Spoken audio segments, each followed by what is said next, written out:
fajar di pagi hari ini adalah tanda pancaran semangat. Semangat baru di hari yang baru. Mari kita sambut pagi ini dengan senyuman dan suasana hati yang baik. Hai, sambil menikmati pagi hari ini, mari kita membuat tugas video strategi pembelajaran yang sedikit berbentuk vlog. Mohon izin Bu Dewi selaku dosen pembimbing mata kuliah ini.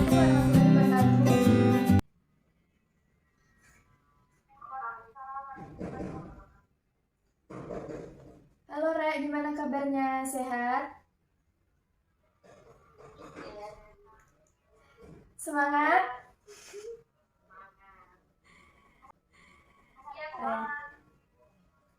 Oh iya, hari ini waktunya presentasi ya?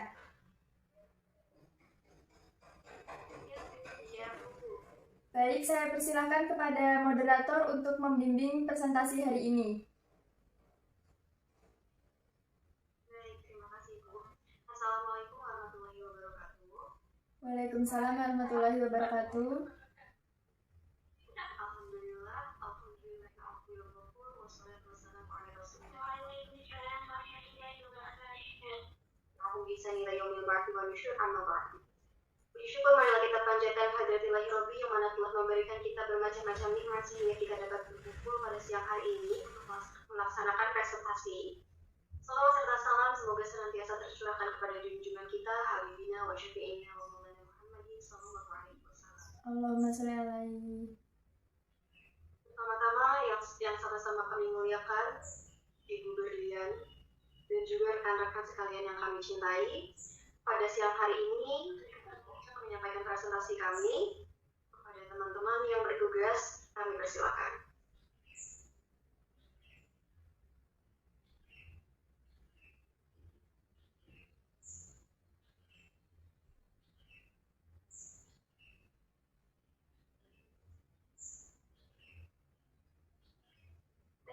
Terima kasih.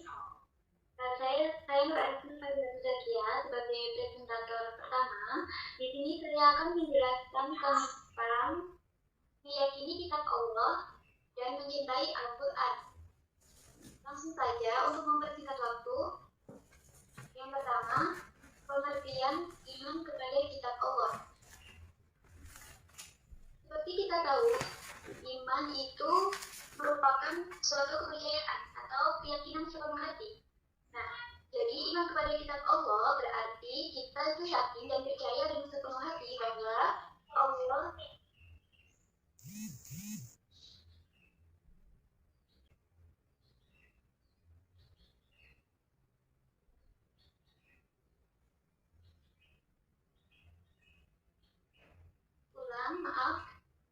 berarti iman kepada kitab Allah itu berarti yakin dan percaya dengan sepenuh hati bahwa Allah telah memberikan kitabnya kepada para nabi dan rasul untuk disampaikan kepada umat manusia agar dijadikan pedoman hidup dalam meraih kebahagiaan dunia dan akhirat. Nah, kita sebagai umat muslim itu tentunya yang kita untuk beriman tidak hanya kepada Al-Quran saja, namun ada beberapa kitab yang diturunkan Allah kepada Rasul terdahulu yang perlu kita ingat juga. Kitab apa saja itu? Di sini ada 4 kitab yang wajib kita imani. Yang pertama yaitu kitab Taurat yang diturunkan kepada Nabi Musa alaihissalam. Daud alaihissalam.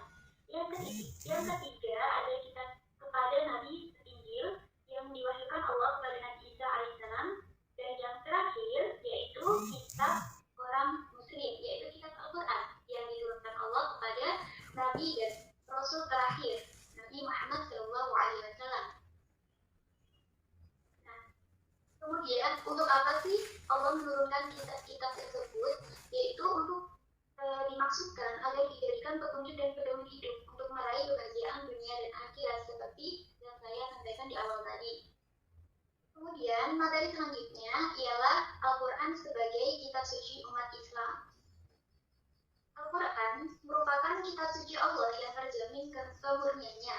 Dalam sejarah Al-Quran tidak diturunkan secara sekaligus, namun secara mutawatir, yaitu berangsur-angsur dalam kurun waktu 22 tahun, 2 bulan, 22 hari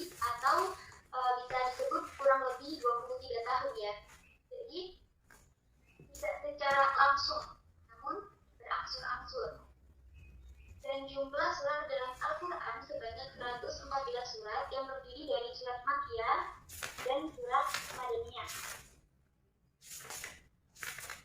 Nah, wahyu-wahyu yang diturunkan Allah kepada Nabi dan Rasul tersebut ada yang dibukukan dan ada yang ditulis dalam lembaran-lembaran yang berupa mushaf. Nah, jadi ada yang disebut dengan kitab dan juga ada yang disebut dengan suhuf. Perbedaannya apa? Jadi yang pertama, kalau kitab itu isinya lebih lengkap daripada suhuf. Yang kedua, bentuk kitab itu sudah dibukukan, sedangkan suhuf masih berupa lembaran-lembaran yang terpisah.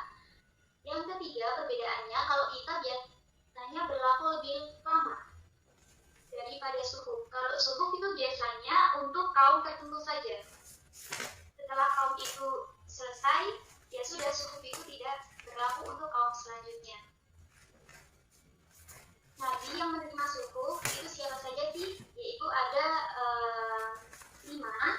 Yang pertama, Nabi Adam menerima 10 suhuf, Nabi Syed menerima 50 suhuf, Nabi Idris 30 suhuf, Nabi Ibrahim 10 suhuf, dan Nabi Musa 10 suhuf. Nah, itu penjelasan mengenai Al-Quran dan suhuf. Kemudian, hikmah beriman kepada kitab Allah. Yang pertama, memberikan petunjuk bagi manusia antara mana yang hak dan yang batil. Yang kedua, bisa dijadikan pedoman agar manusia tidak berselisih dalam menentukan kebenaran. Yang ketiga, memberikan informasi sejarah kehidupan orang-orang terdahulu.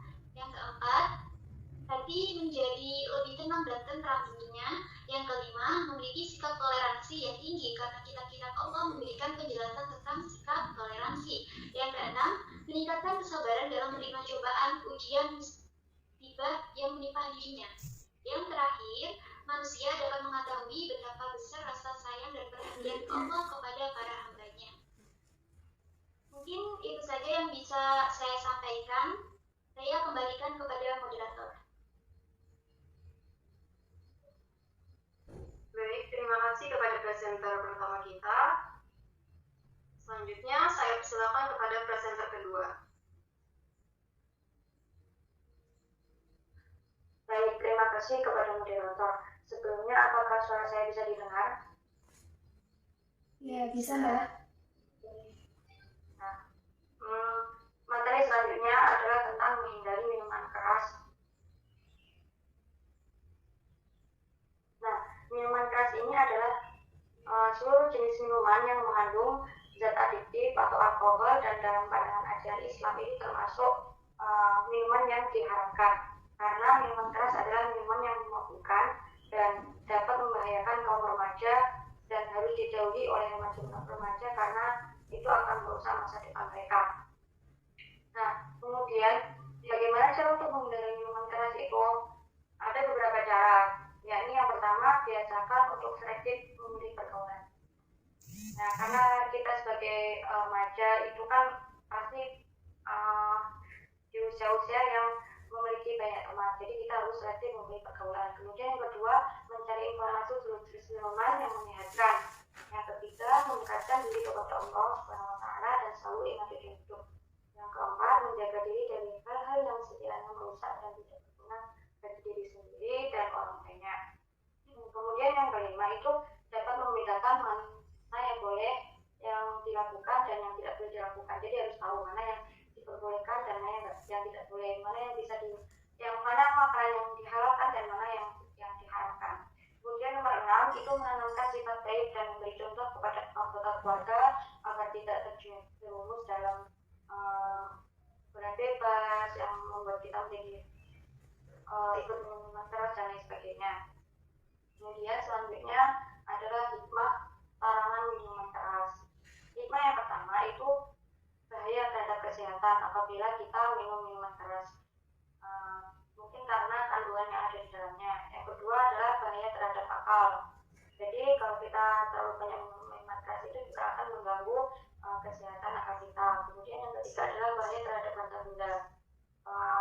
Karena kita kalau mau minum minuman keras itu kan pasti mengeluarkan biaya untuk membeli minuman tersebut. Yang keempat adalah bahaya terhadap masyarakat. Kemudian yang kelima, bahaya terhadap gila, dan yang terakhir adalah bahaya terhadap agama karena dapat merusak ibadah kita. Kemudian yang keempat adalah tentang menghindari judi. Judi ini merupakan permainan yang menggunakan uang atau barang berharga sebagai taruhan. Dalam perjudian, pemenang akan mendapatkan sesuatu yang berlipat dari miliknya yang semula, kemudian sehingga mengandung keuntungan dalam kegiatan tersebut. Nah, kegiatan judi ini itu juga diharamkan dalam Islam. Kemudian cara menghindari perbuatan judi ini antara lain senantiasa beramal ma'ruf nahi munkar di setiap kesempatan, berusaha menghindari pergaulan dengan penjudi dan lebih banyak bergaul dengan orang-orang yang jelas-jelas bersifat baik, yang tidak akan menjerumuskan kita pada hal-hal yang buruk. Kemudian mensosialisasikan dengan jelas tentang bahaya judi. Selanjutnya senantiasa berusaha mencari rezeki yang halal dan qanaah akan pemberian Allah. Dan yang terakhir itu senantiasa beristighfar dan selalu memohon ampunan serta perlindungan dari Allah agar tidak terjerumus dalam perjudian. Selanjutnya yang terakhir adalah menghindari pertengkaran. Allah SWT memberi peringatan kepada setiap muslim untuk menjauhi pertengkaran. Nah, manusia diciptakan itu kan untuk saling mengenal dan bergaul dengan baik, sehingga akibat dari pertengkaran itu sangat beragam. Beberapa di antaranya itu masalah tidak terselesaikan, memutuskan tali silaturahmi, terdapat rasa dendam. Allah SWT adalah zat yang maha pengasih, sehingga Allah itu sangat menyukai orang-orang yang hidup rukun dan menjaga kedamaian. Nah, apabila terdapat kesalahpahaman atau permasalahan, hendaknya diselesaikan dengan terpadunya melalui dialog atau musyawarah. Selanjutnya adalah hikmah dari larangan pertengkaran. Nah, di antaranya itu ada hidup saling mengenal dan mengasihi, kemudian membuat masyarakat hidup aman, dan yang terakhir adalah tercipta rasa damai. Sekian presentasi yang saya sampaikan. Saya kembalikan kepada moderator.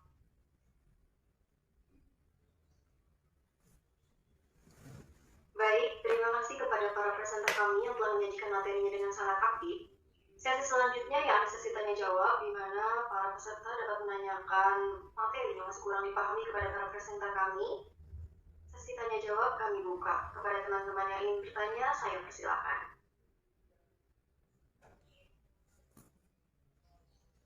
Baik, monggo anak-anak yang mau bertanya.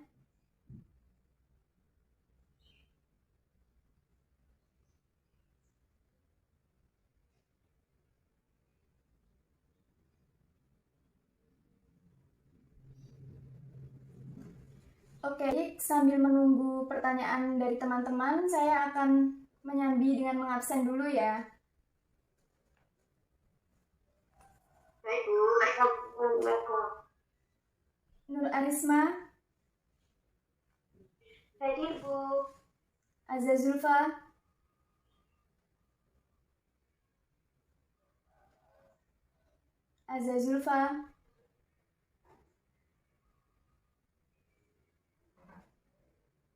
Sinta Dewi Putri. Ya, mungkin. Hadir, Bu, saya, Bu. Ya. Sinta Dewi Putri, Hadir. Melvino Fiza, Hadir, Bu. Nita Eka Rahayu, Hadir. Baik, ternyata lengkap ya. Terima kasih teman-teman karena mau berdiskusi hari ini dengan baik. Silahkan yang mau bertanya untuk materi meyakini kitab-kitab Allah dan mencintai Al-Quran, menghindari minuman keras, judi, dan pertengkaran, monggo.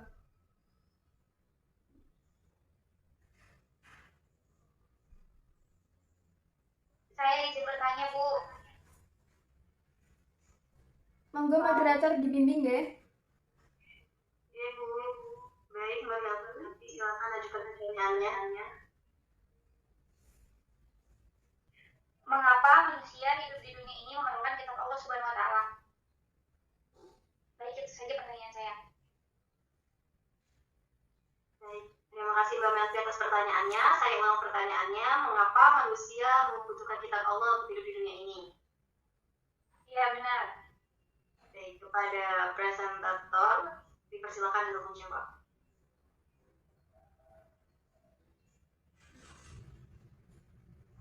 Baik, saya di sini akan menjawab dari pertanyaan Mbak Melvi.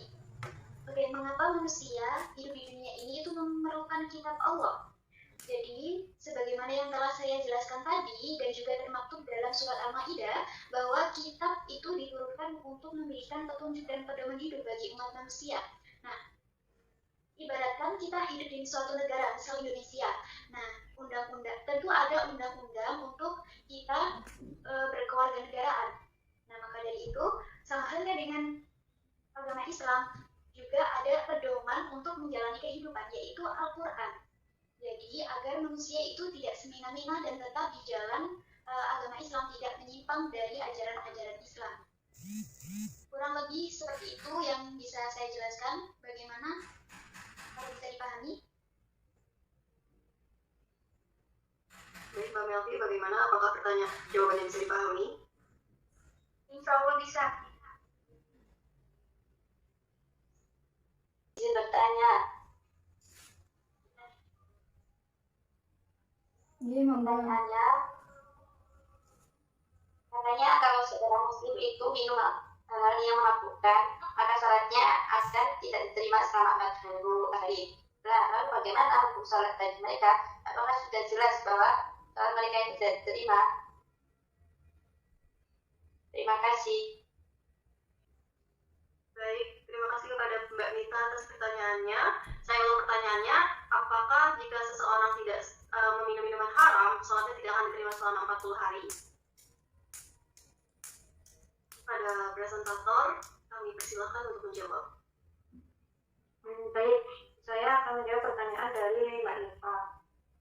Jadi,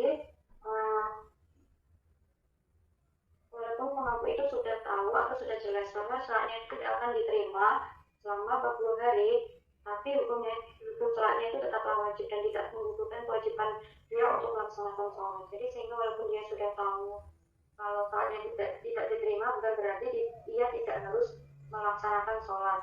Jadi dia tetap melaksanakan kewajiban itu walaupun sholatnya tidak diterima. Begitu. Bagaimana?